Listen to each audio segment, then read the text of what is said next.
आइए बच्चों, इस लेक्चर के अंदर हम प्रैक्टिकल प्रॉब्लम लेके चलेंगे जो कि बेस होगा on outstanding and prepaid transaction का। हमने आपको आउटस्टैंडिंग एक्सपेंसेस भी करवा दी, आउटस्टैंडिंग इनकम, इसी तरह से प्रीपेड एक्सपेंसेस और प्रीपेड इनकम, चार तरह की ट्रांजैक्शन के बारे में हमने आपको बता दिया। अब उसको हम किस तरह से अकाउंटिंग इक्वेशन के अंदर शो करेंगे, उसको अब प्रैक्टिकल प्रॉब्लम के रूप में हम आपको दिखाने जा रहे हैं। पहले मैं क्वेश्चन आपको पढ़ के बताऊंगा और फिर उसको छोटे छोटे सारांश में लिखूंगा कि ये चीज़ क्या है। फिर उसके बाद में आपको क्वेश्चंस को हम अकाउंटिंग इक्वेशन के अंदर हम दिखाएंगे।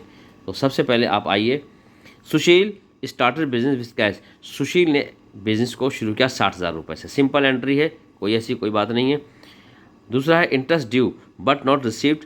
इंटरेस्ट ड्यू हो गया है, इंटरेस्ट हमने कमा लिया है लेकिन अभी मिला नहीं है, इसको बोलेंगे इनकम। यानी इनकम कौन सी है आपकी, ये इनकम आपकी कहलाएगी एक्रूड इनकम, यानी कि कमा ली है लेकिन अभी मिली नहीं है। अगला है तीसरा, rent received in advance. Rent आपने एडवांस में आपको मिल गया है, यानी कि ये भी आपकी इनकम हुई लेकिन आपने अभी इसको कमाई नहीं है, एडवांस में मिली है, तो इसको हम प्रीपेड इनकम कहेंगे। चौथा है insurance premium paid in advance. Insurance premium आपने एडवांस में दिया, तो ये एक तरह का खर्चा है, लेकिन ये वाला खर्चा जो है आपने एडवांस में कर दिया है और इस तरह के ये जो है अभी इसकी सर्विस आपने अभी जो है इस्तेमाल नहीं की है, एडवांस में आपने खर्चा कर दिया है, तो इसको हम बोलेंगे प्रीपेड एक्सपेंसेस। आगे है salary due but not paid. Salary due हो गई है लेकिन अभी आपने चुकाई नहीं है, ये एक्सपेंसेस हुआ है, लेकिन इसको हम आउटस्टैंडिंग एक्सपेंसेस कहेंगे क्योंकि ये सैलरी जो है अभी ड्यू है, आपने उसकी सर्विस ले ली है लेकिन अभी आपने उसको पैसा चुकाया नहीं है। जब चुकाया नहीं है तो ये आउटस्टैंडिंग हुआ और कौन सा हुआ, एक्सपेंसेस हुआ। तो इसको हम अकाउंटिंग इक्वेशन में कैसे शो करेंगे, तो पहले तो हम अकाउंटिंग इक्वेशन को बनाएंगे, इसका लेआउट तैयार करेंगे और एसेट्स के अंदर थोड़ी सी मार्जिन हम छोड़ेंगे, क्योंकि मार्जिन छोड़ेंगे उसके नीचे हमें जो टाइटल सब टाइटल हमें लिखना पड़ेगा। तो पहला है सुशील ने बिजनेस स्टार्ट किया 60,000 रुपये से। सिंपल क्वेश्चन है कि 60,000 रुपये से कैश बढ़ गया हमारा और 60,000 रुपये से कैपिटल हमारी बढ़ गई। दूसरा इसके अंदर है कि इंटरेस्ट ड्यू है लेकिन मिला नहीं है। अगर कैश के रूप में हमें मिल जाता तो 500 रुपये से कैश हमारा बढ़ता, क्योंकि ये आपकी इंटरेस्ट जो है रिसीव्ड अभी नहीं हुई है, तो ये एक तरह की इनकम कहलाएगी, चाहे रिसीव हुई हो या ना हुई हो।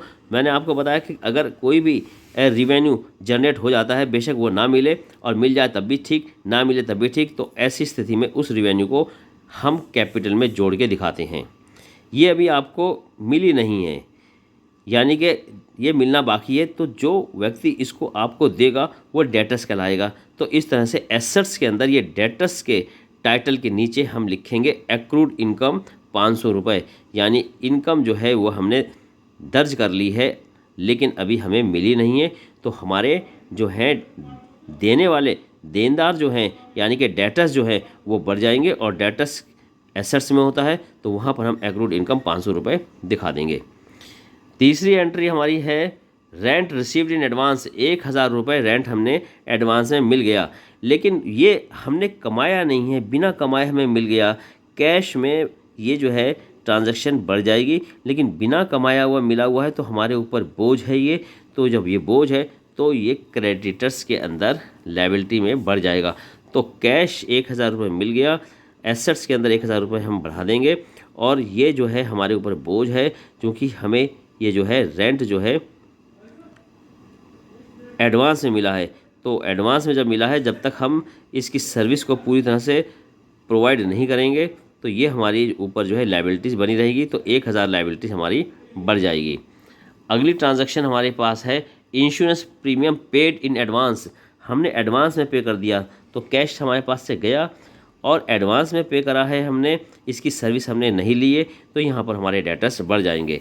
तो 1,500 रुपये जो हमारे पास हैं, हमारे एक्चुअल हमने जो है इंश्योरेंस प्रीमियम पे करा है, तो कैश हमारे पास से घट जाएगा और ये इंश्योरेंस प्रीमियम हमने एडवांस में पे करा है, उसकी अभी सर्विस हमने मिली नहीं है, तो ये हमारे जो है पैसे डेटर्स के रूप में उसके पास हैं। जब तक वो सर्विस हमें नहीं देगा तब तक ये हमारे डेटर्स हैं, हम उससे पैसा ले सकते हैं। तो डेटर्स के नीचे हम इसको प्रीपेड एक्सपेंसेस के तौर पर दिखाएंगे। तो यहाँ पर 1500 रुपये ये बढ़ जाएंगे और कैश में 1500 रुपये घट जाएंगे। अब लास्ट एंट्री हमारी है सैलरी ड्यू। सैलरी ड्यू हो गई है लेकिन मिली नहीं है, तो ड्यू हो गई है salary due but not paid.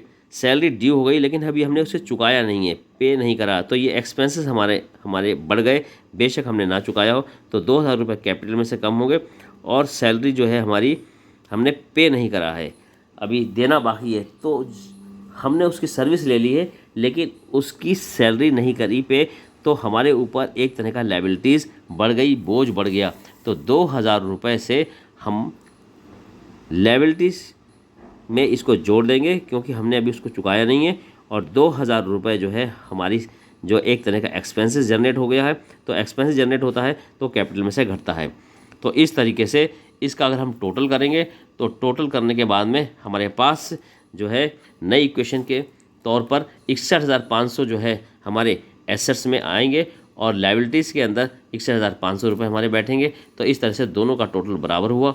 तो इस तरह से ये वाली एंट्री बहुत इंपॉर्टेंट मानी जाएगी क्योंकि इसके अंदर चारों एंट्री आ गई हैं, prepaid expenses, prepaid income, outstanding expense, outstanding income.